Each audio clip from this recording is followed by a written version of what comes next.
This video is now in session, and the Michigan gubernatorial election in 2022 is going to be relatively competitive. We have a Democratic governor who is going against a slew of Republicans looking to replace her. So the reason why Michigan, out of all of the Rust Belt states, is going to be one of the most competitive out of all of the states, those states, is because of the governor herself. Gretchen Whitmer, even though she presides over the most Democratic-leaning state out of the Rust Belt, with the exception of Minnesota, she is a controversial governor. She is a partisan governor that has divided, not herself, but has been a cause of division between Republicans and Democrats. And that has partly been fueled by Donald Trump constantly criticizing Gretchen Whitmer, but it's also the fact that Gretchen Whitmer has been more inclined to go into partisan issues than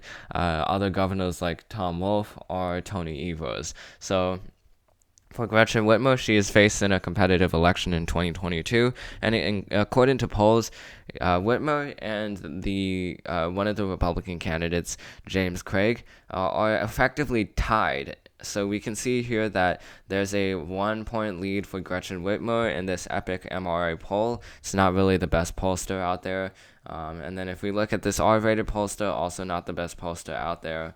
None of these are really good pollsters, but it's still going to be relatively competitive based on Gretchen Whitmer, and as well as the 2020 protests and riots that happened in Michigan in the aftermath of George Floyd. Because for Michigan, it was one of the states that was heavily pummeled with both protests and violence in Detroit, and as well as other places, other urban places in Michigan. So for Gretchen Whitmer, she has a lot of campaigning to do in order to regain her lead. If we look at the 2018 election, she won by 10%, and that was because Michigan in 2018, it was a wave year for the Democratic Party. You can see Michigan, Wisconsin, both of those states flipped for the Democratic Party, and then for Tom Wolf, who was the incumbent in Pennsylvania, he won by 17%. In Wisconsin,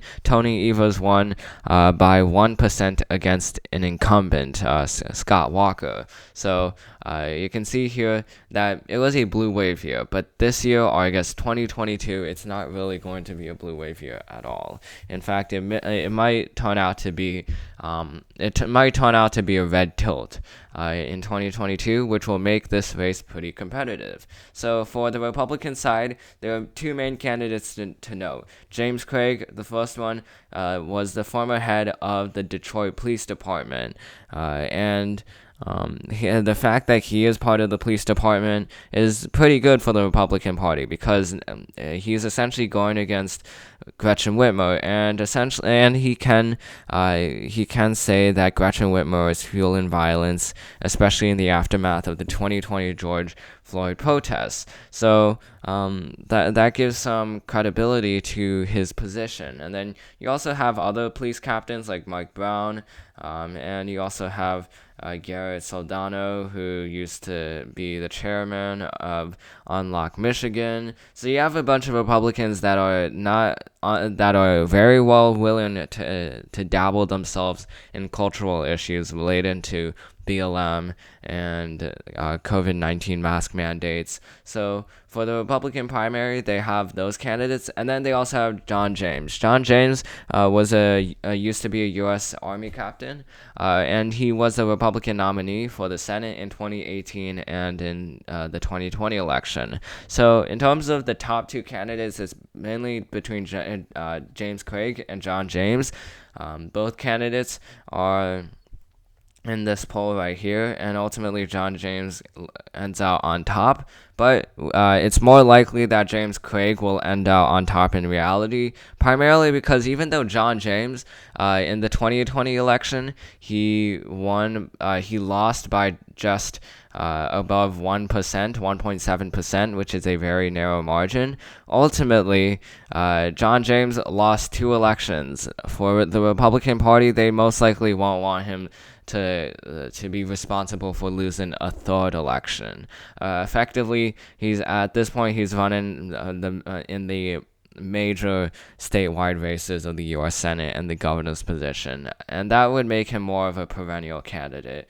And that is why, that's why for the Republican Party, they're most likely going to choose someone like James Craig, who hasn't lost elections before, even though he technically hasn't ran in any election, but at least he hasn't lost 2 Senate elections before this election right here. So for James Craig, he seems like the leading candidate at this point, just because of his credentials and because of John James's loss in 2018 and 2020. So it's going to be interesting for this election because if Michigan does flip from blue to red in 2022 for the governor's election, then Democrats have a lot of soul searching to do for 2024, because what happens in 2022 in the Rust Belt will connect to 2024.